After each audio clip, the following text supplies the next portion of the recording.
مرحبا مرحبا مرحبا عالم دی کی جا قاضی عبد الہادی قاضی عبد الہادی قاضی عبد الہادی عالم دی کی جا قاضی عبد الہادی عالم دی کی جا قاضی عبد الہادی فخر ہندوستان فخر ہندوستان قاضی عبد الہادی مرحبا مرحبا مرحبا مرحبا مرحبا مرحبا بسم اللہ الرحمن الرحیم نحمدہ ونصلی علی رسولہ الکریم اما بعد ایک ایک آیت قرآن کی تلاوت کرنا، جان پر کھیل کر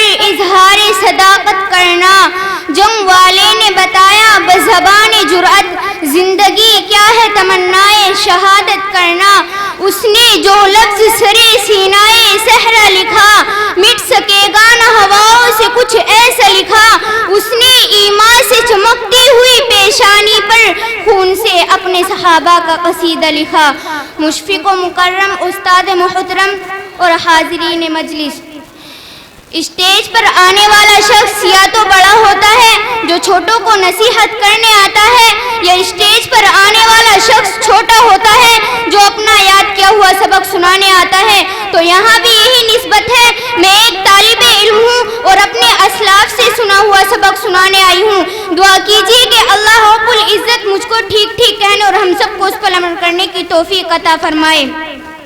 قرآن اور صاحب قرآن علیحدہ علیحدہ عنوان ہے۔ اگر میں یہ کہوں کہ قرآن اور صاحب قرآن ایک ہے تو اس میں کلام نہیں۔ فرق کیا ہے؟ فرق یہ ہے کہ قرآن علم ہے تو نبی عمل ہے، قرآن متن ہے تو نبی تشریح ہے، قرآن اجمال ہے تو نبی تفصیل ہے، قرآن کتاب میں اللہ کا کلام ہے تو محمد چلتا پھرتا اللہ کا کلام ہے۔ قرآن بے مثال ہے کیوں؟ اس لیے کہ جس نبی پہ اترا وہ نبی بھی بے مثال ہے۔ قرآن لازوال ہے کیوں؟ اس لیے کہ جس نبی پہ اترا وہ نبی بھی لازوال ہے۔ قرآن کو پڑھ کر کوئی تھکتا نہیں اور محمد کو دیکھ کر کوئی تھکتا نہیں۔ قرآن بے مثال ہے اور ایک بات کہتی ہوں کہ قرآن لاریب ہے، اور یہ میں نے نہیں کہا، خود قرآن کہتا ہے کہ لوگوں مجھے پڑھتے ہو، میں بتاؤ میں کون ہوں، میرا تعارف پوچھنے سے پہلے مجھ سے پوچھو کہ میری حیثیت کیا ہے۔ کہیں ایسا نہ ہو کہ پورا قرآن پڑھ جاؤ، بعد میں پتہ چلے کہ اس کا تو حصہ بدل گیا، بعد میں پتہ چلے کہ اسے تو شرابیوں نے لکھا تھا، بعد میں پتہ چلے کہ اس کے تو کئی حصے نکال دیے گئے۔ اس لیے 114 سورتوں میں جو سب سے پہلی سورت ہے الف لام میم کے بعد قرآن اپنی حیثیت متعین کرتا ہے تاکہ کوئی شک باقی نہ رہے۔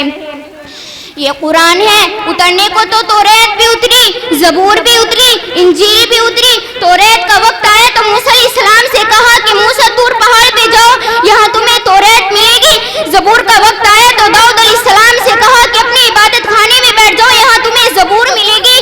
انجیل کا وقت آیا تو عیسیٰ علیہ السلام سے کہا کہ اپنی عبادت خانے سے نہیں جانا، یہاں تمہیں انجیل ملے گی۔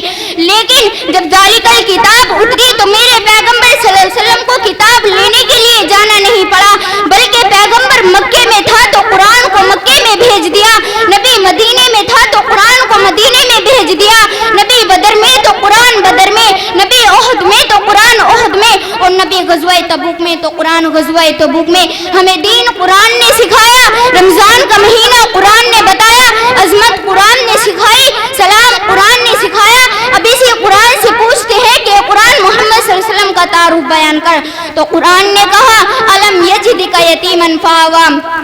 جب میرے پیغمبر کی زلفوں کا ذکر آیا تو قرآن واللیل کہتا ہے، نبی کے چہرے کا ذکر آیا تو قرآن والضحیٰ کہتا ہے، نبی کے دانتوں کا ذکر آیا تو قرآن یاسین کہتا ہے، نبی کی آنکھوں کا ذکر آیا تو قرآن ما زاغ البصر وما طغیٰ کہتا ہے، نبی کے زمانے کا ذکر آ گیا تو قرآن والعصر کہتا ہے، نبی کے شہر کا ذکر آیا تو قرآن لا اقسم بہذا البلد کہتا ہے، نبی کی صفتوں کا ذکر آیا تو قرآن انا ارسلناک شاہدن کہتا ہے، مبشرن کہتا ہے، نذیرن کہتا ہے، داعین الی اللہ کہتا ہے، نبی کے صحابہ کا ذکر آیا تو قرآن اولئک هم المفلحون کہتا ہے، اولئک هم الفائزون کہتا ہے، رضی اللہ عنہ اور خالدن فیہا ابدن کہتا ہے. نبی قرآن صحابہ کی تعریف کرتا ہے. نبی چلتا ہے تو قرآن بولتا ہے. نبی اشارہ کرتا ہے تو قرآن بولتا ہے. نبی مکے میں آیا تو قرآن بولا. نبی مدینے میں آیا تو قرآن بولا. نبی نے گفتگو کی تو قرآن بولا. نبی ہاتھ اٹھائے تو قرآن بولے. نبی سجدہ کرے تو قرآن بولے. حتیٰ کہ نماز میں خیال آئے کہ اللہ بیت المقدس کی بجائے خانہ کعبہ بنا دیا جائے تو مجھے خوشی ہوگی. یہ سوچنے کی دیر تھی کہ عرش سے قرآن بولے فَلَنُوَلِّيَنَّكَ قِبْلَةً تَرْضَاهَا. یہ قرآن کی شان ہے.